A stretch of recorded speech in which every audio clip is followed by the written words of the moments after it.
gente tem que seguir um roteiro, né? E a gente segue o roteiro científico. Então, às vezes, fica um pouco maçante para vocês a parte científica. Então, eu passo um pouco batido, mas os slides vão servir para eu direcionar e começar e abordar a palestra com vocês. Porque se eu ficar perdido, aí a gente não vai conseguir chegar a conclusão nenhuma, né? Então, ela tem um começo, meio e fim. Depois da palestra, aí eu vou levantar para questionamentos e aí vocês podem fazer, tá? A ideia que fica aqui não é conhecer a teoria, e sim o geral, o todo, né? Então, saber que as doenças inflamatórias intestinais também podem estar associadas ou até ter como consequências alterações cutâneas. Então, essas alterações da pele são visíveis e resta a gente saber se tem a ver com a minha doença intestinal. Não tem nada a ver com a minha doença intestinal, tá? Então, o motivo da aula hoje aqui é a gente fazer a correlação entre as duas, porque a dermatologia é muito ampla, não dá para responder pergunta de tudo, tá? Mas no todo vocês vão entender o que eu estou querendo falar para vocês. E também queria falar para vocês que eu sou também um paciente, tá? Não aqui do hospital, mas de outro hospital, que eu também tenho doença de Crohn, né? Então não parece, né, que eu estou bem gordinho, mas eu estou bem controlado também. Eu tomo o adalimumab, eu tomo o Lira, então eu também fico muito grato aqui estar com vocês, compartilhar a minha doença também com vocês. Se tiverem alguma coisa para perguntar sobre isso, futuramente também eu posso esclarecer, né? Que é uma doença meio chata. A gente vai fazer uma viagem, tem que ficar do lado do banheiro, né? No avião. Me dá um assento do lado do banheiro, porque eu não sei a hora que eu vou precisar ir, né? Já usei fralda, não tenho vergonha nenhuma. Já usei boia, né? Até eu estava lembrando agora no Zelão, almoçando, a minha secretária falou assim: a última vez que eu tive uma crise, graças a Deus faz 9 anos que eu tive essa crise, né, de colite, a minha secretária falou assim para mim: doutor, você vem com uma boia assim, o pessoal vai pensar que você tem hemorroida. Eu falei assim: mas antes fosse hemorroida, eu preferia ter hemorroida do que ter doença de Crohn. Mas brincando só, né, falei com ela, deixa o pessoal pensar. Eu acho que é importante a gente assumir a doença e saber das limitações. Naquela época eu precisava sentar numa boia. Hoje eu não preciso mais, porque eu não tenho nenhuma fístula, né? Mas é importante que vocês possam saber que até o profissional da área de saúde é vulnerável a isso, né? Tá bom? Então eu vou começar a aula para vocês.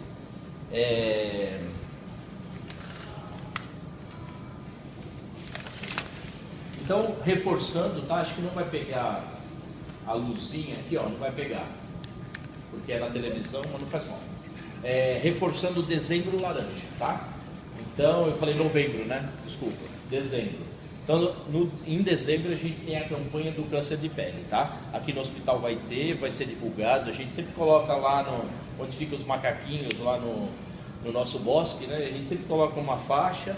Às vezes coloca aqui no ambulatório também, de acordo com o permitido, divulgando a nossa campanha de câncer de pele, tá? Então, está todo mundo convidado a participar, tá?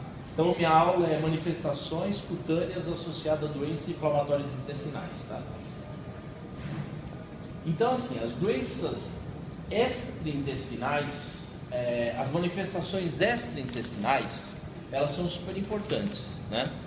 Porque a gente sabendo que a gente tem uma doença inflamatória, a gente tem uma inflamação crônica. Agora está muito na moda a gente tem inflamação. A inflamação é do nosso organismo. Então, as doenças inflamatórias, elas sempre geram outras doenças inflamatórias. E principalmente quando são doenças autoimunes, né? A autoimunidade, não sei se vocês têm uma noção disso, é como se fosse assim, o nosso organismo produzindo anticorpos contra o nosso próprio organismo, né? Então, sei lá por que cargas d'água o nosso sistema imunológico, ele começou a reagir contra a gente mesmo, né? Isso, claro, teve um antígeno, teve um pontapé inicial. A gente fala que nem se fosse um efeito dominó, né? Então, ele dá um peteleco no primeiro dominó e o efeito vai em cascata, né? Efeito dominó, né? E vai parar quando? Não sei. Pode não parar pro resto da vida, pode dar um break, de repente está um dominó longe do outro, aquilo para e vai precisar de outro peteleco para continuar de novo a doença, né? Algumas pessoas são assim, ela tem uma crise na vida e nunca mais tem, né? Outros vivem têm crise, né? Parece que o efeito dominó, um nunca para, ou para e continua, né? Então sempre tem alguma coisa desencadeante da inflamação, tá? Por isso que essas doenças autoimunes, essas doenças inflamatórias, elas sempre vêm em conjunto, né? Então a gente sempre tem que pensar, quando a gente tem uma doença, a gente pode ter outras doenças associadas, tá? E é aqui que eu estou aqui para chamar a atenção de vocês, para vocês pensarem, será que o que eu estou tendo tem a ver com o meu problema intestinal ou não tem nada a ver? Senão a gente vai somatizar e a doença já é estigmatizante, né? Deixa a gente mais constrangido. E se a gente for pensar que tudo tem a ver com a nossa pele, com o nosso intestino, também vai ficar maçante para as pessoas, né? Então, dar a informação do que pode estar relacionado com a pele e o que não pode estar relacionado, tá? Então, as doenças inflamatórias intestinais podem apresentar, além dos sintomas gastrointestinais típicos, que todo mundo conhece, a diarreia, a hematoquesia, sangue nas fezes, né? Cólicas abdominais, né? Aquela colitezinha, aquela dorzinha, eu sei que é isso. Fica sempre doendo, parece que nunca sara, né? Pode ter associação com manifestações que não são intestinais, fora do intestino, tá?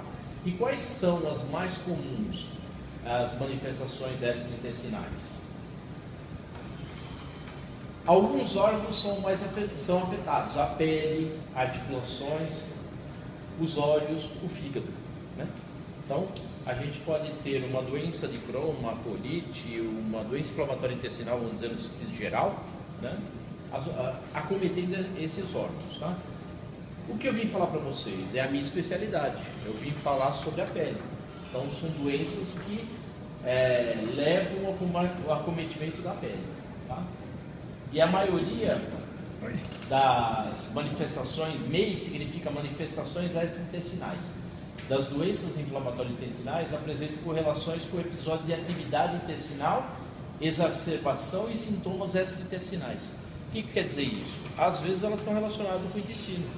Muitas vezes piora a parte intestinal, piora a manifestação extraintestinal, tá bom? Muitas vezes não tem muita correlação, tá? E as manifestações mais comuns artrite, todo mundo sabe o que é artrite, dor nas juntas. Pioderma gangrenoso, que eu vou falar para vocês, bem detalhado, são feridas na perna, ou em qualquer parte do corpo, mas aqui nos membros inferiores é mais frequente. Uma colangite esclerosante primária, alteração hepática, né, um problema na vesícula, dando alteração hepática, e parece ter um curso independente da atividade intestinal. Então, tem gente que tem esses problemas, mas não tem nada no intestino, entendeu? Então, isso não são doenças que são obrigatórias, ou assim, que são só daquele pessoal que tem doença inflamatória intestinal. Tem pessoas que só tem o pioderma gangrenoso e você procura, um indício, um sinal para você procurar uma alteração intestinal e você muitas vezes não acha. Graças a Deus, não é uma coisa a menos, só tem problema na pele. As manifestações mais comuns da pele, agora falando da minha especialidade, é o eritema nodoso. Frequentemente ele é o reflexo da doença intestinal ativa. Então muitas vezes está ruim da colite, vou falar assim no geral, está ruim da doença inflamatória intestinal, às vezes começa com nódulos nas pernas. Então ele pode ser um marcador de piora da doença. Então muitas vezes a gente sabe se a gente precisa aumentar o remédio, se a gente precisa trocar o remédio, ou se a gente precisa ver o que está desencadeando, porque a pele acaba sendo um marcador de uma piora do sintoma intestinal. Uma outra pioderma gangrenoso, também eles podem refletir na atividade da doença inflamatória intestinal, de forma clássica ou forma peristomal. O que significa? Clássica significa feridas em qualquer parte do corpo. E peristomal significa em volta de orifícios, que é em volta de ânus, em volta de genitais, em volta do umbigo e em volta da boca, tá? Porque é uma doença que pode às vezes acometer. Tem uma outra que chama piostomatite vegetante, tá? Não precisa guardar nomes, é só entender o que eu estou falando. No fim a gente fecha tudo. É uma variante mucosa do pioderma gangrenoso, tá? Então, o que é uma piostomatite? São feridas no canto da boca, dentro da boca, que às vezes é associada à doença de Crohn. A doença de Crohn às vezes pega o intestino inteiro, né? Ela pode ser uma ileite regional, ela pode ser localizada só no ilho, mas ela pode pegar o tubo gastrointestinal inteiro, inclusive boca. Então é isso que eu queria falar. Tem uma foto muito bonita que mostra uma doença de Crohn na boca, bonita entre aspas, né? Que é a famosa mucosa em paralelepípedo, que é típico quando a gente vê na endoscopia da doença de Crohn. Que mais? Lesões afitosas, a quelite já falei que é a boqueira, a doença de Crohn metastática, tá? Aqui o nome é errado, porque não é metástase, porque não é câncer, graças a Deus, né? Já ter doença inflamatória intestinal já é difícil, ainda falar que ela tem metástase, né? Aí só faltava, né? Mas não é. O que eles estão querendo dizer aqui? Que são focos da doença intestinal em outras partes, e principalmente a pele, né? Então você vê. E como que a gente faz diagnóstico? Uma ferida aqui, como que você vai associar isso? Uma ferida abdominal, na perna? Como que você, na face, como você vai associar isso à doença inflamatória intestinal? Fazendo uma biópsia, e na biópsia vinha o granuloma, o mesmo granuloma que está lá no intestino. Então, às vezes a gente associa com uma coisa tendo a ver com a outra, tá? Poliarterite nodosa, que é uma vasculite de pequenos vasos, uma acrodermatite enteropática, que é uma outra alteração intestinal que não é colite, mas sim uma deficiência de zinco, que é um diagnóstico diferencial da colite ulcerativa, urticária, psoríase e epidermólise bolhosa adquirida, tá? Isso já é um pouco específico. Uma urticária é vergões na pele, né? Que pode estar associado à doença inflamatória intestinal. A psoríase é muito interessante, né? Porque às vezes o mesmo remédio que a gente usa para curar a colite é o remédio que a gente usa para curar a psoríase. Mas por quê? Alguns pacientes têm psoríase e doença inflamatória intestinal, porque existe uma interleucina que são comuns à mesma doença, né? Existe um acúmulo de TNF-alfa, que chama fator de necrose tumoral, específico para vocês, que são comuns em ambas as doenças, né? Por isso que às vezes o paciente está fazendo tratamento para retocolite, para doença de Crohn, e desenvolve psoríase. Ou o contrário, o paciente está fazendo tratamento para psoríase, agora descobriram um remédio que você trata a psoríase, mas desencadeia a doença de Crohn, né? Então, mas é porque você está mexendo nas vias inflamatórias. Esse é o efeito paradoxal. Claro que a gente não quer que o remédio ocorra, forme outra doença, mas às vezes ocorre, né? E aí a gente tem que trocar o remédio, pegar um remédio que cura as duas coisas, né? A psoríase e a doença de Crohn. Manifestações cutâneas da doença inflamatória intestinal possuem grande importância devido à sua prevalência. O que é prevalência? Ela é muito comum. 1/3 dos pacientes com doença inflamatória intestinal desenvolverá lesões cutâneas, tá? Então isso não é para ficar desesperado, falando agora eu vou ficar esperando minha doença cutânea. Claro, cada caso é um caso. 1/3 você pode não estar envolvido nesse 1/3, mas é bom ficar esperto e ter esse conhecimento, tá? Que 1/3 dos pacientes, que é bastante, tem alguma coisa na pele relacionado àquelas coisas que eu falei, afta, urticária e outras colites, né? E o eritema nodoso e o pioderma gangrenoso são manifestações clássicas relacionadas à doença inflamatória intestinal. Então, sempre quando a gente pega paciente com eritema nodoso ou paciente com pioderma gangrenoso, que vocês vão ver daqui a pouco, vai ficar mais claro para vocês, a gente tem que pensar em doença de Crohn. Então, o que a gente faz? A gente faz um screener para tentar achar alguma doença intestinal. Se não tiver, melhor, graças a Deus. Mas sabe que o médico é sempre um pessimista, ele fica procurando coisa em você, né? Então, a gente vai procurar para ver se tem. Para por quê? Só para achar e falar assim, você tem? Não, para a gente fazer um tratamento precoce, para a gente conseguir prevenir uma piora dessa doença no início, tá? Então ele acaba sendo um marcador, né? E a prevalência do eritema nodoso é 3 a 20%. E a prevalência do pioderma membranoso é 0,5 a 20%. Tá? Então, se for 0,5 não é nada, mas 20% é considerável. Tá? E na literatura isso é bem controverso. Tem trabalhos que falam que é 0,5, tem trabalhos que falam que é 20%. Então a gente faz uma média e fala, ó, de 0,5, que não é nada, a 20%, que é uma quantidade considerável. Bom, eritema nodoso, tá? Então essa é a primeira doença, são 3 que eu quero mais que vocês guardem. O eritema nodoso é caracterizado por nódulos inflamatórios subcutâneos dolorosos. Acometem a superfície extensora dos membros inferiores, o aparecimento geralmente acompanha por surtos, geralmente associado à doença intestinal, é autolimitado e melhora com o tratamento da doença intestinal. Então, nesses casos que está relacionado ao eritema nodoso, que são os nódulos na perna, associado à doença intestinal, se você melhorar a doença intestinal, o eritema nodoso vai embora junto. Tá? Então, por que a gente precisa saber que a gente é dermato? Não adianta cuidar do eritema nodoso sintomaticamente e deixar a doença intestinal evoluir como ela quer. Porque está relacionado eu cuidar do eritema nodoso junto com a doença intestinal. Então o tratamento é multidisciplinar. Eu preciso do coloprocto, do gastro, né? Muitas vezes até do cirurgião, né? Para controlar o Crohn, para a gente conseguir controlar esses caroços que estão dando na perna, o eritema nodoso. E a frequência é de 3 a 6 vezes mais em mulheres do que em homens, tá? Então, só para ter uma ideia que tudo isso é estudado, tem gente que tem mais, outros tem menos, tá? Aí vocês têm mais ou menos uma ideia. Deixa eu ver assim, lembrar que tem múltiplas causas, tá? Nem todo mundo que tem eritema nodoso tem doença intestinal. Então, quando a gente chama de síndrome do eritema nodoso, né? O que a gente tem que pensar?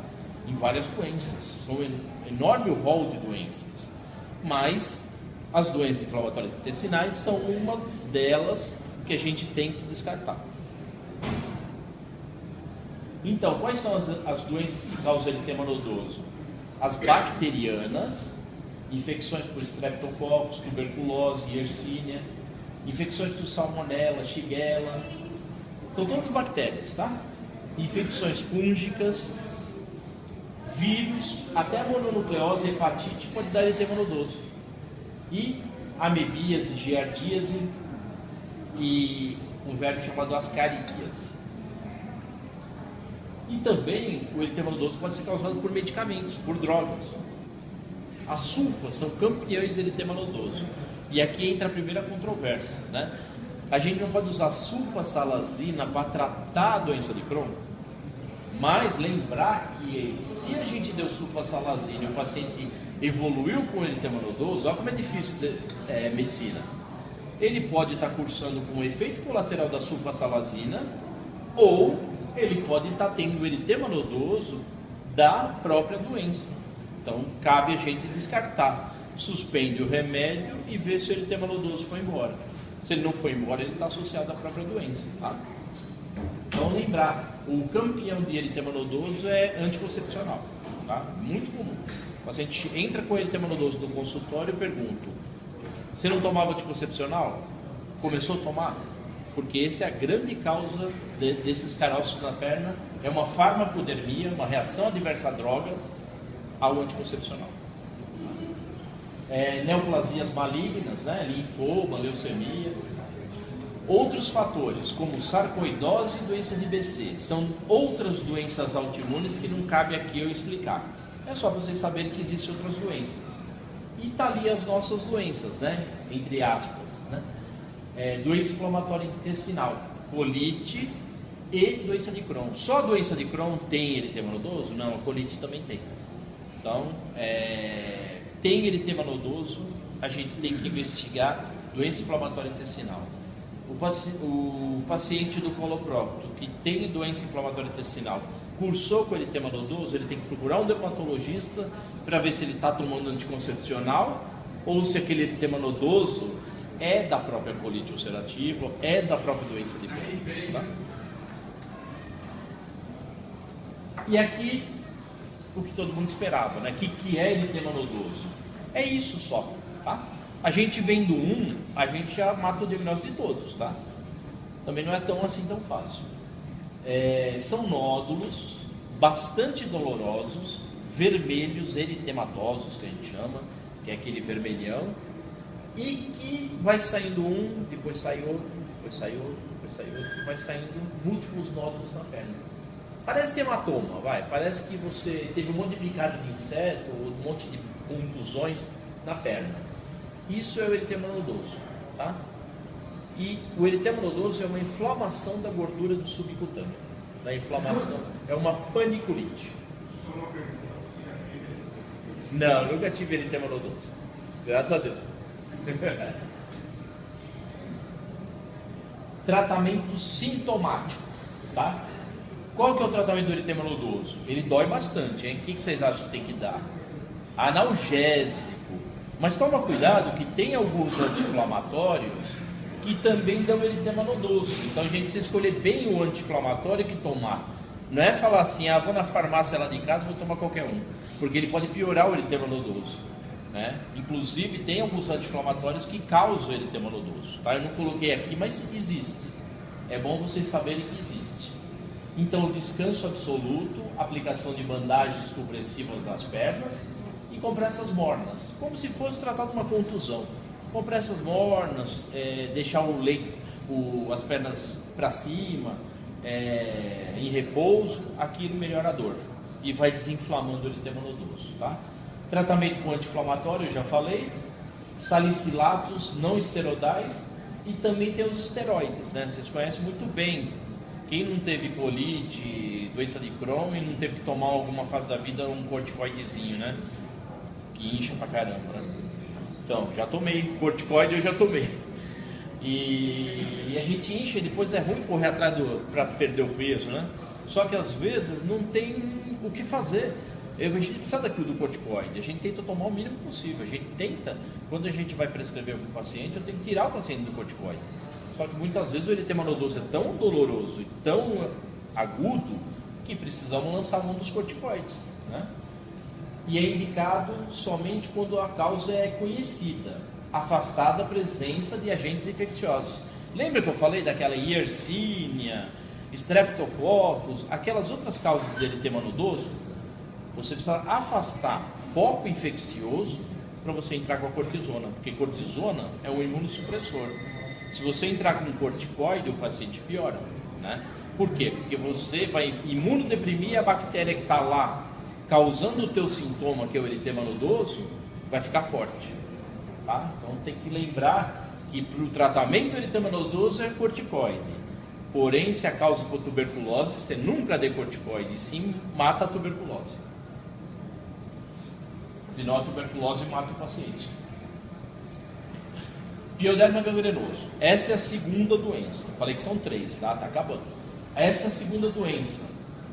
Embora tenha recebido o nome de pioderma, a gente lembra de pus, né? Pioderma. Sua origem não é microbiana. Então isso aqui não é causado por bactéria. E o PG, que é o pioderma gangrenoso, está incluído entre as dermatoses neutrofílicas por infiltrados neutrófilos maciços no interior da pele. Vou tentar traduzir isso. O que é neutrófilo? Neutrófilo é uma célula de defesa do nosso organismo, tá? E essas doenças são muito neutrofílicas, tanto a doença de Crohn, como o pioderma gangrenoso, como o eritema nodoso e outras, elas têm muito neutrófilo, tá? Então, uma causa já é bem definida. Lembra quando eu falei do anti-TNF-alfa, que é o imunobiológico, matando o fator de necrose tumoral que causa a doença? Tudo isso vai simular neutrófilo, tá? E o DAI, o que é DAI? Doença autoimune, tá?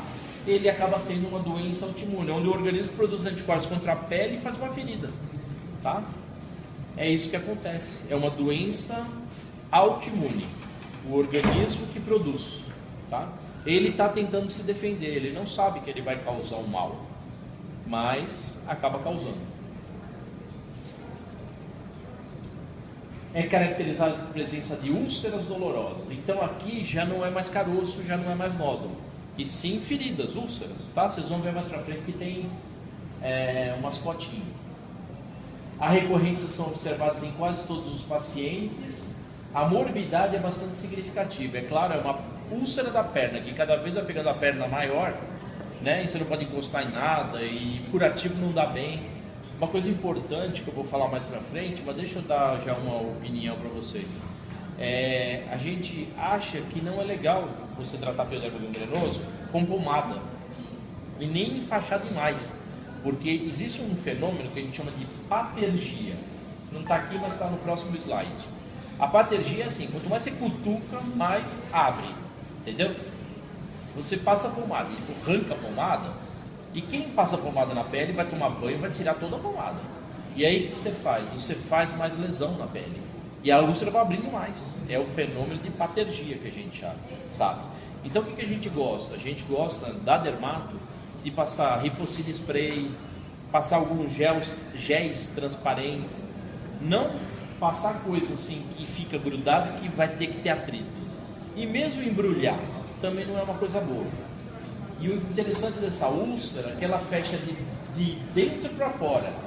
Todas as feridas de perna, úlcera de estase venosa, úlcera venosa arterial ou mista, né? A gente vê fechar pela borda, né? Ela vai fechar, ela fechou, entendeu? Aqui é o contrário, ela fecha pelo meio para a periferia. Então ela começa com ilhotas de reptilização e vai reptilizando para a periferia. Essa é uma coisa que ajuda às vezes até o diagnóstico. Né? Você fala, está epitelizando pelo meio, está estranho, é pioderma gangrenoso. É uma condição um pouco mais grave do que o eritema nodoso e muitas vezes é debilitante, né? Parece ser mais comum na colite do que na doença de Crohn, né? Tá vendo? Todos os cronistas, né? Sempre, coitado, né? Sempre é doença de Crohn é pior. Não, aqui o pioderma é mais comum na retocolite ulcerativa.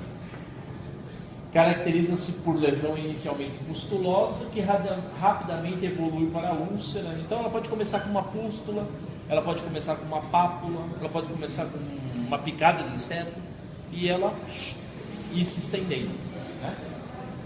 E frequentemente se relaciona ao aparecimento da lesão cutânea a algum trauma local.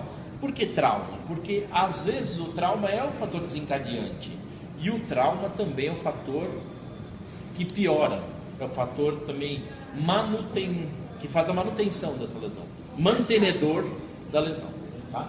Quanto mais trauma, maior vai ficar a ferida, tá? A correlação da atividade da doença intestinal é variável, né? Então às vezes pode estar relacionado. Minha úlcera está ruim na perna, minha doença intestinal tá ruim. Ou às vezes não, é variável. Não há teste de laboratório que permite estabelecer o diagnóstico e os elementos básicos do tratamento são drogas imunossupressoras e imunomoduladoras. Então aqui fala duas coisas. Primeiro, o tratamento da própria doença de Crohn, da colite ulcerativa, é tratamento do pioderma gangrenoso, tá? Muitas vezes a gente precisa usar corticoide em altas doses. E o que é chato é assim, é sempre um diagnóstico de exclusão. Então a gente tem que fazer biópsia e descartar outras causas de úlcera, porque existem mais de 100 causas de úlcera de perna, todas, né? Muitas. E a gente descarta as outras úlceras para a gente ficar com o diagnóstico de exclusão de pioderma gangrenoso. Por quê? A biópsia ela não é específica. Então você não tem uma biópsia e fala assim, é pioderma gangrenoso. Às vezes a gente faz biópsia na borda da lesão e no centro da lesão, para você ter dois parâmetros para tentar concluir com o pioderma gangrenoso, mas o diagnóstico é mais clínico. Se a gente achar doença intestinal, se a gente vê essa borda progredindo muito ampla, se ela tem história de trauma, isso ajuda no diagnóstico. E às vezes ela pode estar associada a outras doenças sistêmicas, né? Que são artrite, doença intestinal inflamatória, discrasias hematológicas e neoplasias malignas, tá? Também pode aparecer isoladamente. Tem paciente que tem, eu tenho no ambulatório aqui da dermato, paciente com pioderma gangrenoso não tem nada, graças a Deus, né? Vamos ficar atento, mas procuramos e não achamos, muito bom. Sem tratamento pode durar meses ou anos. Então essa é a história do pioderma, é longo, parece que nunca sara essa ferida, né? E as úlceras podem espalhar rapidamente, então pode ter uma lesão única, como pode ter múltiplas úlceras, são mais comuns nos membros inferiores, né? A cura ocorre no sentido central, como eu já falei.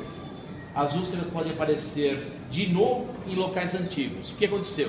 Cicatrizou, curou. É que nem a colite. De repente abre no mesmo lugar, né? Ela reacende de novo e a gente vai lá apagar a fogueira de novo, tá? Se não apagar a fogueira de vez, por que o tratamento é importante? Uma vez eu aprendi isso, falaram para mim e hoje eu passo para o pessoal. Isso aqui é que nem uma fogueira, você apaga. Se você deixou uns focos de brasa em atividade, ela vai reacendendo de novo e vai consumindo aquela água que você jogou. De repente virou brasa tudo de novo, tá? Que nem uma fogueira, tá? Então o que a gente tem que fazer? A gente tem que tomar remédio, tomar a dose certa do remédio, inclusive alguns com efeitos colaterais, né, que tem que aguentar, para matar a fogueira de vez, para você apagar o fogo e ela demorar para reacender. Pode até se reacender de novo, mas ela vai demorar mais do que a gente deixar focos, deixar processos em atividade e ela reacender de novo.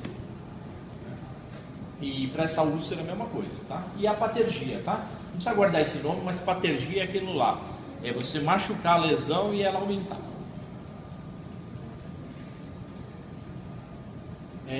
Com doença subjacente associada, é necessário tratar a doença subjacente. Então, o que significa? Que essa daqui, um pouco diferente do eritema nodoso, essa você tem que tratar a doença intestinal mesmo, tá? Se tiver associação com a doença intestinal, ela tem que ser tratada para a úlcera melhorar, tá? Aí o tratamento pode ser com ciclosporina, sulfasalazina, pode ser com esteroides, glicocorticoides, que é o famoso corticoide, né? Tá? Em doses altas, 1 a 2 gramas de prednisolona, é bastante, né? É aquelas doses que deixam você inchado. E recentemente, infliximab, etanercept, adalimumab, são os remédios biológicos, né? Tem alguém aqui que toma biológico para essas doenças? Eu também. Eu tomo mira. Tratamento tópico em lesões únicas e pequenas, pomada de tracolíticos intralesional ou triancinolona, tá? Aqui eu questiono, estava escrito no livro, eu coloquei aqui, mas eu questiono, porque pomada não é uma boa para úlcera de pioderma. E aqui um pioderma gangrenoso bem exuberante na pálpebra. Você vê que não é só na perna que dá, né? Uma outra lesão de pioderma aqui no braço. Uma coisa importante desse diapositivo.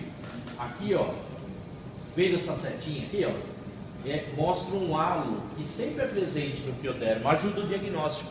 É um halo meio lilás, meio eritematoso, às vezes ela é vermelha, às vezes meio lilás, ajuda. E essa borda solapada que a gente fala, é uma borda assim que é bem assim curvada, né? Isso é uma coisa que faz diagnóstico. Nem parece uma ferida, né? Nem parece uma úlcera, é isso. Tá? Agora os casos mais típicos, né? Que é uma lesão bolhosa que vai evoluir e se transformar nessa úlcera aqui, ó. Então aqui é o início e aqui já é o fim. E pode nascer várias lesões, né? Às vezes tem infecção secundária. Quando a gente vê muito vermelho, muito quente, precisa entrar com antibiótico. Porque o antibiótico vai matar a infecção secundária e não matar a doença. A doença é o tratamento da doença de base, se houver. Ou se não, o tratamento clássico, até com sulfasalazina. A gente usa sulfa para tratar disso. Ao mesmo tempo que a sulfasalazina ela é ruim, pode causar eritema nodoso, aqui ela salva a gente. A sulfasalazina trata também pioderma gangrenoso e trata também doença de Crohn e colite ulcerativa. E por último, a terceira doença para finalizar. Essa é rápida, tá? É a doença de Crohn metastática. E ocorre na presença de lesões granulomatosas em locais diferentes do trato intestinal. Aparece como nódulos e placas eritematosas vermelhas no abdômen, membros inferiores e áreas idóbreas. Geralmente não está relacionada à atividade da doença. E aqui a doença de Crohn também pode ocorrer em locais separados do intestino, é a chamada doença de Crohn metastática, tá? É aquilo lá que eu estava falando. Às vezes, a Crohn metastática é o que você estava comentando comigo. Você tem uma colostomia e, de repente, essa colostomia ela tem uma lesão diferente, que não é uma alergia da bolsinha, não é alergia de nada. E sim começa a desenvolver alguma lesão. O que você tem que fazer? Fazer uma biópsia para ver se você não está diante de uma doença de Crohn metastática. Tá? Metastática não é um nome agradável, porque a gente usa de metástase para câncer.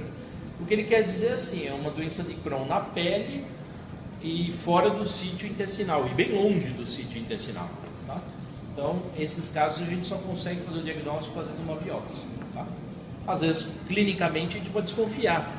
Lesões abdominais, né? no abdômen, na pele do abdômen, né? Então, são os lugares, mas pode dar doença de Crohn metastática até nas pernas.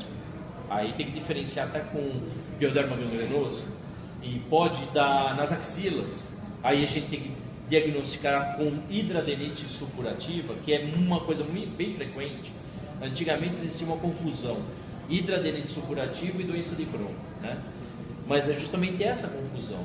Uma delas é hidradenite supurativa, que é uma doença dermatológica que acomete a glândula sudorípara e o folículo piloso, né? A gente chama de uma apocrinite. Ela pega a glândula apócrina. Então ela acomete aquela glândula que fica junto no folículo piloso. Então a gente chama de apócrina. A glândula écrina é aquela que fica longe do folículo piloso. Então a gente chama de uma doença apócrina. E essa doença, a glândula apócrina, é secundária à lesão folicular. Então a hidradenite supurativa hoje, ela faz parte da tríade da oclusão folicular, que é foliculite abscedante do couro cabeludo, a hidradenite supurativa e a acne conglobata. Então a gente pensa que mais a hidradenite supurativa é mais folicular do que de glândula sudorípara. Mas classicamente se chama uma doença de glândula sudorípara porque dá na axila, né? Então, e às vezes a hidradenite supurativa é uma doença bem debilitante, pode dar na virilha, pode dar no ânus, pode dar na axila, pode dar no pescoço. Existe até uma hidradenite supurativa disseminada, que dá no corpo todo, né? Aí você vê pelos comedões mesmo. Aí tem que ser diferenciado também da doença de Crohn, né? A doença de Crohn metastática. Tá? Então muitas vezes você precisa da biópsia, porque se veio glândula sudorípara, veio folículo piloso, é hidradenite supurativa. Se veio granuloma, é doença de Crohn metastática. Tá bom? E o envolvimento genital pode estar presente, ó, ficando períneo, vulvo, escroto e pênis, né? Tá? E esse daqui foi a foto para finalizar, que eu falei para vocês, que é a mucosa em Cobblestone. Cobblestone nada mais é do que a tradução paralelepípedo. Então, assim, não tem muito cara de paralelepípedo isso, né? Mas medicina é assim mesmo. É paralelepípedo. Eu enxergo em paralelepípedo. Então, eu estou brincando. Mas assim, a mucosa em Cobblestone é uma mucosa que ela não é regular, ela deveria ser lisinha. Então parece uma rua de paralelepípedo, é cheia de lombadas, tá? Então eles deram o nome de mucosa em Cobblestone, tá? Isso daí tudo para a gente fazer associação. Isso é na mucosa bucal, tá? Então essa é uma doença de Crohn de mucosa bucal. No intestino também fica assim. As referências bibliográficas.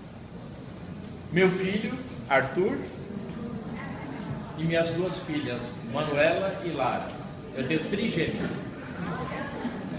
Será que é essa a causa da minha colite? E aqui é essa minha equipe aqui do Hospital Heliópolis, meus residentes, que hoje a gente dá aula lá, eu estou lá no meio. E se alguém tiver alguma pergunta, tá, para fazer, agora sim vocês podem fazer. Obrigado. Alguém quer fazer uma pergunta? Uma vez eu estava ouvindo na televisão, né, ela estava falando que a colítica, aliás, a sulfasalazina, ela diminui a visão. A sulfasalazina, ela tem alguns efeitos colaterais, tá? Às vezes, por exemplo, queda de cabelo pode ocorrer, intolerância gástrica, tá? A que mais diminui a visão é a hidroxicloroquina ou a cloroquina. A sulfasalazina não mexe muito com a visão. Talvez a associação com o corticoide... Eu tomo há 60 anos. Talvez o corticoide que a gente precisa associar de vez em quando nas crises com a sulfasalazina é que diminui a visão. Porque assim, às vezes você faz aqueles pulsos de corticoide, eu já passei por isso, e aí você fica com a visão turva, porque demacia a córnea, às vezes você pode ficar sujeito a ter mais aquele negócio, cataratas, isso por conta do corticoide. Mas a sulfasalazina, que eu saiba, não mexe com a visão não. Tá? Ela é bem tranquila. Até eles gostam da sulfasalazina, que ela é uma droga granulosa. Ela não é absorvida, então ela vai passar pela mucosa intestinal e cicatrizar aquela mucosa sem causar tantos problemas sistêmicos, tá? É como se fosse a gente estivesse passando um creme dentro do intestino, uma pomada lá dentro do intestino. Alguma pergunta a mais? Doutor, tem uma pergunta do vídeo, né, que estão assistindo. Sim. Bolinhas brancas que aparecem pelo corpo, no corpo inteiro, o que pode ser? São essas perguntas que é difícil. Bolinhas brancas. É assim, manchas, pra gente dermatologista, mancha e bolinha é diferente, né? Bolinha branca poderia ser molusco contagioso, umas bolinhas virais, né? Agora, se for mancha, o que é mais comum, aquele pano branco, a pitiríase versicolor, né? Que dá no paciente que tem imunidade baixa, ou em jovens, né, que não tem imunidade para esse fungo ainda, ou pode ser aquela leucodermia solar, que a gente fica tudo branquinho, cheio de sardinhas brancas, devido à exposição solar, tá? Agora, assim, sem saber o que sem ver a doença, né, muitas vezes eu fico assim, até preocupado com esse negócio de WhatsApp, né, de a gente falar alguma coisa e falar errado, né, porque muitas vezes o WhatsApp é assim, não vem com a história, vem com uma foto muito mal feita, porque não é a foto. A gente gosta da foto, o padrão assim, de longe, depois média distância e depois foto. E outra, tem que ver o corpo todo. Quem é que vai mandar uma foto do corpo todo? Nem vai mandar mesmo, né? Atrás de um paciente com qualquer lesão, existe uma pessoa É. que tem uma história que precisa ser avaliada para você chegar no diagnóstico, né? Isso não é tão incomum. Nós, enquanto enfermeiras que trabalhamos de ferida, as colegas mandarem fotos para a gente avaliar. Depende muito da posição que se tirou e toda essa história. Não dá para fazer diferente. Você está desprezando uma parte muito importante, que a gente como dermatologista ainda é muito assediado esse negócio de fotos, né? Eu falo assim, dermatologista ele é bom, ele só bateu o olho e já sabe o que é. Muitas vezes a gente pode até saber, mas muitas vezes a doença precisa até de uma biópsia, né? Então a gente está desprezando a anamnese, a história clínica do paciente. E outra, a palpação. A gente usa as mãos também para palpar, porque muitas vezes você vê no diapositivo, no slide, você vê, parece uma lesão plana, mas ela é elevada, né? Então falta palpação. Então a gente falta critérios diagnósticos, né? Obrigada. Tem alguma relação dos remédios do tratamento da doença de Crohn, da retocolite com espinhas, cravos? Se tem algum tratamento específico para amenizar? Sim, mas os corticoides, tá? Corticoides, eles podem causar uma doença que chama erupção acneiforme, tá? É o paciente que já tem uma tendência a ter acne e desenvolve lesões foliculares no lugar que ele ia ter espinha, geralmente face, tronco, ombro, as costas, lugares oleosos da pele, ele pode ter lesões acneiformes, tá? Aí o tratamento seria tirar a droga que causa isso, tá? Não é só cortisona que causa isso, existem alguns medicamentos outros, anti-inflamatórios, por exemplo, iodeto, bromeno, vitamina do complexo B que causam erupções acneiformes, tá? Então, qual é o tratamento da base? Foi a pergunta que você fez. Qual é o tratamento? Retirar a droga causadora. Uma coisa que é importante falar, né, doutor Domingos, é a integração entre as especialidades, né? Por exemplo, a gente até conversou antes da aula, né, que a gente teve um problema de aparecimento de lesões de pele, né, Rita? Peristoma, que não estava associada às lesões não comuns, né, como alergia à bolsa ou um contato dessa pele com o efluente, com as fezes, e que no encaminhamento para um dermatologista, então se fez um diagnóstico de uma doença de pele associada à doença inflamatória intestinal. E isso foi até muito importante para a nossa especialidade, né, estomaterapia, porque muitas colegas já vivenciavam esse problema, então ficou lá, né, queimando fosfato, olha, não é a bolsa, não é isso, sem associar a doença inflamatória intestinal. Então isso, assim, é de grande importância. E até mesmo vocês fazendo tratamento tópico, porção de coisas sem o resultado. E até mesmo vocês, né, apresentou uma lesão de pele, vai no dermatologista falar que vocês têm doença inflamatória intestinal. Mesmo porque, né, doutor Domingos, alguns medicamentos, para quem tem uma doença inflamatória intestinal, são contraindicados. Né? Alguns anti-inflamatórios as pessoas não podem tomar. Então, de suma importância essa integração. Né? Dermato, gastro, coloprópico. Aí eu posso falar até de mim. Eu tive uma crise em 2009, que eu tenho doença de Crohn. E eu tive uma crise em 2009. Foi uma crise, foi puramente anti-inflamatório que me causou. Por quê? Porque eu dei um chicote na coluna e dei uma compressão nesse nervo. E eu fiquei com parestesia, dormente, né? E tomei muito vitamina do complexo B, tomei muito anti-inflamatório para tentar resolver isso. E passou um tempo, eu desenvolvi uma crise enorme da colite. Tanto é que agora eu não boto um anti-inflamatório na boca, a não ser por ordem médica, né? Então, e é importante lembrar disso, que anti-inflamatório é um veneno para a colite. Qualquer anti-inflamatório. Agora, às vezes a gente precisa tomar, né? Por exemplo, tomar um ibuprofeno, às vezes é melhor do que tomar um diclofenaco. Então, você toma o ibuprofeno, que é um analgésico com efeito anti-inflamatório. Mas tem que tomar cuidado. Muitas vezes, esses pacientes, a gente lança a mão de anti-inflamatórios hormonais, que é o corticoide. Só que o corticoide tem outros problemas, acabamos de falar a erupção equineiforme, inchar, engordar, aumentar o apetite, aumentar a pressão, diabetes, tudo que tem de ruim está relacionado ao corticoide? Tá, mas é o santo remédio, né? Se ele não existisse, muitas vezes a gente talvez não estaria aqui. Então, é um remédio que é um vilão, porém, muitas vezes a gente tem que lançar a mão dele.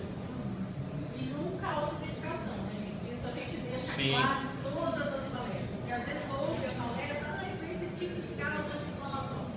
Sempre com indicação médica, né? Às vezes assim, a gente tem, principalmente essas doenças crônicas, a gente tem muita vontade de fazer automedicação, né? E achar que a gente tá bom ou achar que a gente tá ruim, né? Então é uma coisa importante a gente também tomar cuidado. Às vezes o remédio é tão caro, fica lá na geladeira e se esquece dele. Aí você pergunta pro paciente, e aí, você está tomando remédio? Nossa, ó, você está faltando remédio para você, né? Deu essa greve, parou de fornecer. Não, doutor, eu tenho remédio para mais 6 meses ali. Daí você fala assim, então você tomou direito esse remédio, né? Por que sobrou tanto remédio? Então é assim, é normal. O ser humano, ele é assim, né? E eu também me enquadro nisso, né? A gente tá melhor, a gente quer parar com o remédio. Porque a gente sabe os efeitos que tem o remédio, né? Pondo na balança risco-benefício, os remédios também têm os, né? É imunossupressor, né? Mas assim, tomar cuidado e sempre com acompanhamento médico, né? É o que vocês estão fazendo aqui, né? Sempre ter um acompanhamento, saber conhecer a doença é importante, né? Às vezes esse Dr. Google é fogo, né? Porque muitas vezes assusta as pessoas, a gente vai lá e fica desesperado, pensa que tem uma coisa que não tem, né? Muitas vezes os pacientes vêm com os diagnósticos assim esdrúxulos, falam, nossa, de onde esse paciente tirou? Aí fala, só pode ser. Você viu na internet? Vi no Google. Então, às vezes, eles estão muito fora da realidade, como às vezes tem alguns que lê direitinho e vem com a charada já pronta, né?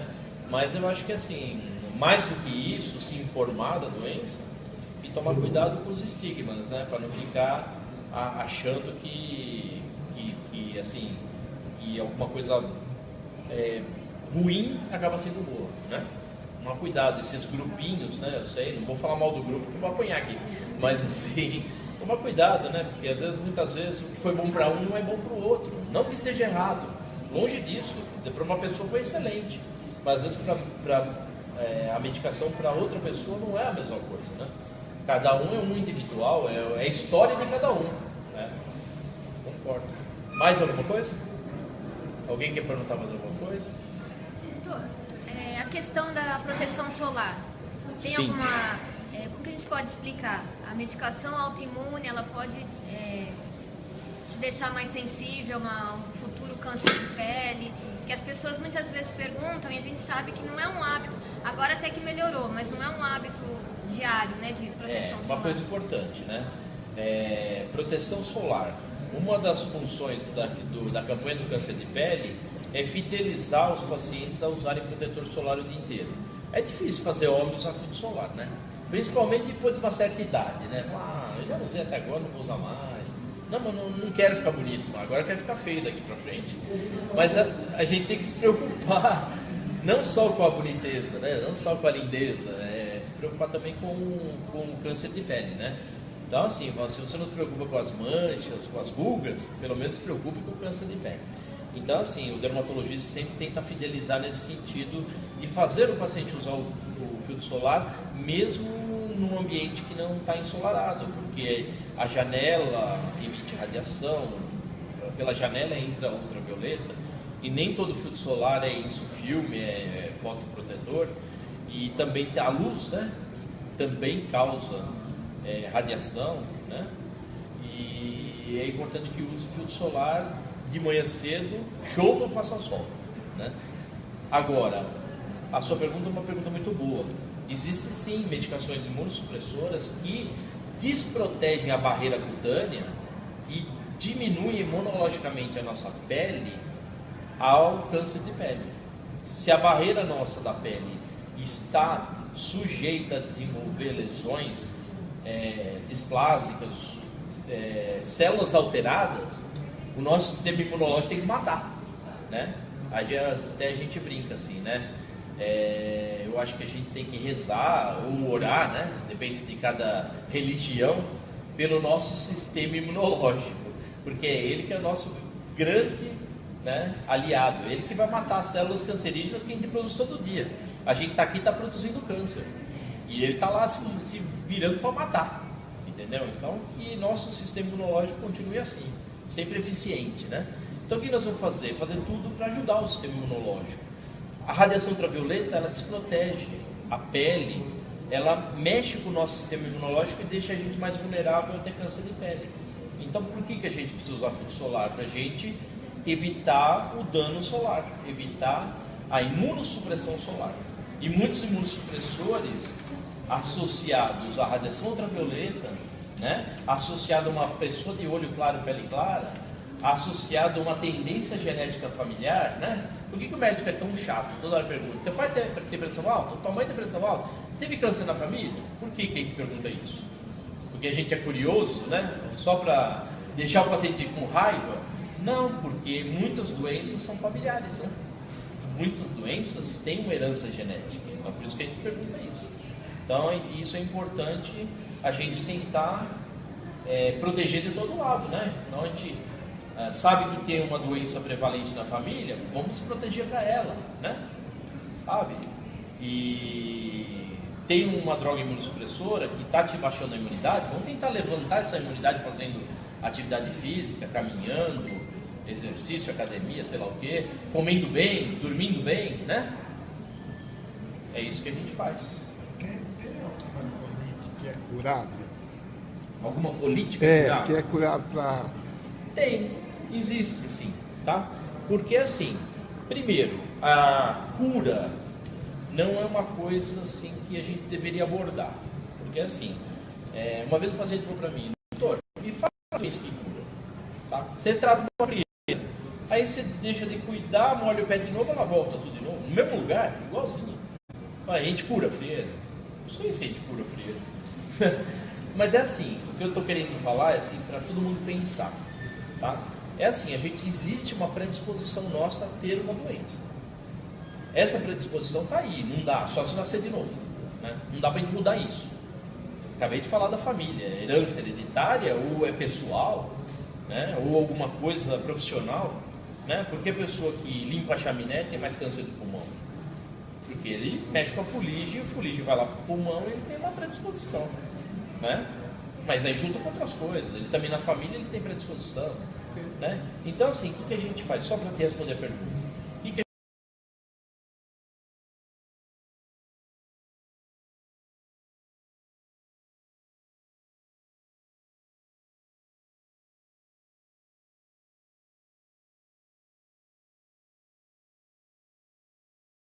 Só que é importante saber que cada um tem a sua doença, entendeu? Um tem a doença mais grave, outro tem a doença mais moderada, outro tem a doença mais leve, né? Um tem um tipo de colite, outro tem outro tipo de colite, tá? Uma colite que cura, uma jeca, uma gastroenterocolite aguda. Você vai lá, come camarão, carne de porco, tem uma diarreia danada, ela cura depois. E nunca mais volta. Ah, mas eu posso ter de novo? Pode. Se você comer o mesmo camarão, se você comer outra coisa, pode dar de novo. Deu para entender? Ah, Deus. E a gente tenta não entrar nesse médio, cura ou não cura? Porque isso é uma das coisas que deprime a gente e que não deixa a gente ir para frente, tá? Ah, eu nunca vou curar. O paciente parece que ele caça isso. Eu quero ouvir isso, eu quero ouvir que não vai curar. E aí a hora que ele ouve aquilo lá, ele somatiza. Aí ele já fecha o prognóstico, tá? Então, da minha boca eu não ouvi não. Todas as doenças são curáveis, tá? Uma vez eu vi também na televisão falando, ele falou umas 2 ou 3. A minha é a pior. Que ele falou. Aí que eu vi que a minha é pior. Que a minha, quando eu já comecei aqui, o doutor de Branco já me falou que não tinha cura, né? E eu tenho visto pessoas lá curar, os que curou eu não vi. Mas... Sim, porque cada um é um e cada doença é uma. Tá? Entendeu? Mais alguma coisa? Então tá bom. Então estou encerrando. Mas eu queria saber qual a dificuldade de tratar o paciente. Quando você fala da ferida ou das coisas que estão acontecendo, demora, os remédios têm efeito colateral, você não vê resultado. Para quem está do outro lado, fala, isso aqui não está certo, isso aqui não está dando resultado, alguma coisa está errada. Essa questão da confiança que ele vai melhorar, onde que fica a dificuldade maior para tratar com o paciente? É assim, isso eu vou dar uma opinião. Eu já tive dos dois lados, né? Já tive lá no Bico do Corvo, e em 2009 eu tive uma crise ferrada, fiquei 3 meses sem aparecer na escola. Nem todo mundo sabe. Mas assim, eu já tive dos dois lados. Já tive do lado de paciente e todo lado, graças a Deus, mais do lado médico, né? Porque do lado do paciente é meio difícil mesmo, eu sei que é. Mas assim, o que a gente tem que procurar? Sempre animar o paciente, sempre o positivo. Existem pessoas, já ouviu falar aquelas pessoas que tem uma nuvenzinha assim na cabeça? Né? Oh, vida! Sempre. Essa pessoa é mais difícil de cuidar. Eu não falo por causa de doença inflamatória intestinal, não. Porque é uma doença grave que enche o saco mesmo. Eu sei que enche. Mas eu tô falando assim, tem pessoas que tem uma coisa mínima, sabe? É uma espinha que ela tem e ela vem, ela liga para você e fala aquela espinha. Eu falei, mas você não tem o gelzinho para passar lá? Passa e espera 10 dias. Doutor, 10 dias, vou esperar 10 dias essa espinha cicatrizar. E não sei o que lá, tudo é ruim para ela. Então assim, eu acho que assim, para a vida, isso na minha opinião, tá? Agora já não é mais, não estou falando como médico. Estou falando na minha opinião. Eu acho que assim, a gente tem que ser otimista em tudo que a gente faz na vida. Senão a gente chega a lugar nenhum, sabe? Meta, objetivo. Ó, eu vou chegar ali. Se você não tiver um objetivo, se você não tiver uma meta, você não chega nunca. Tá? Então, você tem que ter uma meta. Eu vou curar da minha doença? Eu vou curar. Pode ser que cure, pode ser que não cure, mas você tem que ter uma meta. Sabe? Agora, você reclamar de tudo, não vai dar certo, né? Já viu aquela viúva que faz 50 anos que o marido morreu e ela usa luto ainda, né? Fala. Deus fez a gente pra gente esquecer, não dá mais. Dá para acreditar que alguém fica de luto 50 anos por um marido?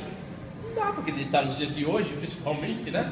Tá, não estou entrando no mérito, se eu ofendi alguém, desculpa, mas é difícil, né? Pensa, é difícil, é que a pessoa não quer, ela nunca vai aceitar aquilo porque ela não quer aceitar, sabe? Ela tem que aceitar a morte do marido. Não estou falando para ela substituir o marido, ela não pode não substituir, mas que ela tem que aceitar, ela tem que aceitar. Não adianta ficar usando o luto e querer converter todo mundo, né? Para ter dó dela, entendeu? Não que isso aconteça com vocês, mas muitas vezes a gente é muito pessimista, né? A gente tem que Tem que assim, se a gente quer alguma coisa, a gente tem que ir atrás. Isso é a importância da equipe multidisciplinar. Então, falando um pouquinho da equipe multidisciplinar, isso é legal, tá? Eu estou bastante envolvido com isso, porque a gente tem uma doença que antigamente era só de pele, que chama psoríase, né? Hoje a gente sabe que a psoríase não é só de pele. É uma doença que mexe muito com a qualidade de vida e ela está totalmente relacionada à artrite. E muitas vezes associada à doença inflamatória intestinal mesmo, tá? Então, acaba sendo uma doença multidisciplinar. Então, o que a gente tem que fazer? Não adianta só cuidar da pele e falar, isso é só de pele, não vai te causar mal nenhum. Já está causando mal, porque ela já está associada a outras doenças. Então, a gente tem que cuidar da psoríase e das suas comorbidades. Então, nada mais do exemplo da psoríase para falar que é um tratamento multidisciplinar. Porque não adianta você só cuidar da pele, você não vai chegar a lugar nenhum. Você tem que cuidar das comorbidades. Às vezes o paciente ele tem a psoríase, mas ele está descompensado, ele está gordo, fora do peso, com aquela síndrome metabólica, diabético, hipertenso, com impotência. Entendeu? Então ele tem tudo. Tá? O que você está vendo é a psoríase, mas por trás daquilo lá tem muita coisa. Então tem que ver o paciente como um todo, né? E por trás dessas doenças, os aspectos específicos emocionais que elas geram e que muitas vezes interferem também, precisam ser abordados, né? Aí é importante. É importante a qualidade de vida. Tem gente que tem uma doença muito grave e a qualidade de vida dele é muito boa. Outros pacientes, uma doença leve e a qualidade de vida dele é péssima, sabe? Então, assim, não é culpa dele, claro que não é. Uma vez eu aprendi, veio uma doutora aqui, lá na Dermato, veio dar uma aula, né? Ele falou assim, sabe qual é a pior coisa que a gente fala para ele, paciente com psoríase? É porque a gente fala ainda que a culpa é dele. Fala assim, ó, é você estressado, viu? Ó, você é nervoso, você é estressado e por isso você tem psoríase, né? Além dele ter uma doença que é incurável, entre aspas, que é uma doença difícil de tratamento, ainda você pôs a culpa nele, né? Pensa, ele sai com um peso na cabeça. Então eu sou culpado de ter psoríase, de ter colite, né? Então, assim, é uma coisa que a gente tem que fazer essa abordagem multidisciplinar mesmo. Quando a gente fala das questões emocionais,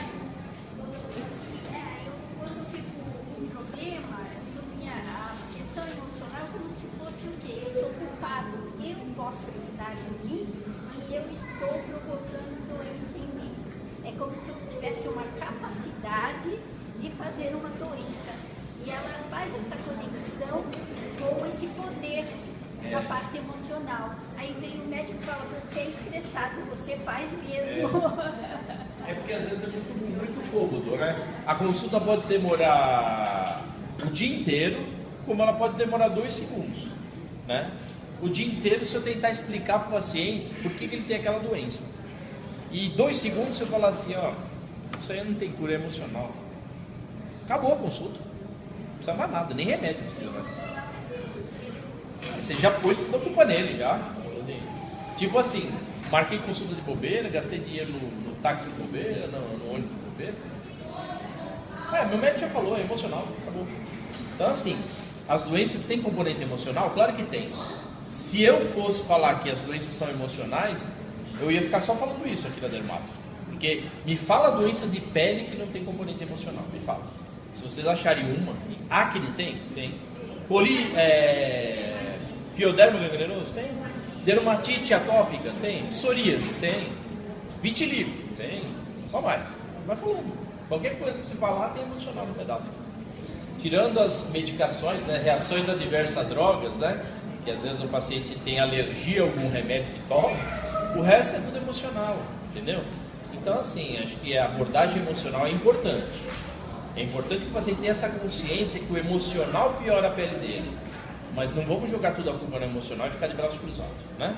E sim a gente tentar melhorar a sua qualidade de vida, melhorar seu emocional, né? E aí tudo melhora, né? Melhora um todo. Fala. Foi uma paciente que ela fez a pergunta de manhã no Facebook. Ela tem manchas tipo melasma na maçã do rosto e na testa. Ela quer saber se pode ter alguma associação com a doença inflamatória. Que se saiba ainda não, porque o melasma é uma doença do melanócito, tá? E no intestino não tem melanócito, né? Então, o melanócito até é uma célula que dá bem na pele só, né? Alguma pessoa que tem algum problema de melanócito em outra área, a gente acha que foi na migração quando ela é embrionária. Foi quando está migrando o melanócito para a pele, ele pode ter ficado algum resquício. Mas não vem ao caso ficar explicando essas doenças agora. Então, o paciente produz uma melanina acentuada, né? Tem a ver, às vezes, com a exposição solar, tem a ver com o tipo de vida que o paciente leva, né? A ocupação, né? Tem a ver com a predisposição genética, porém não tem nada a ver com doença inflamatória intestinal.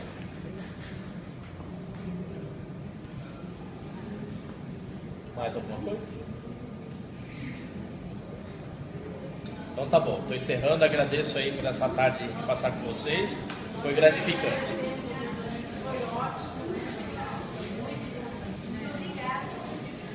Muitos conhecimentos para a gente aprender. Desculpa se eu for muito científico, mas é que não tem como sair disso.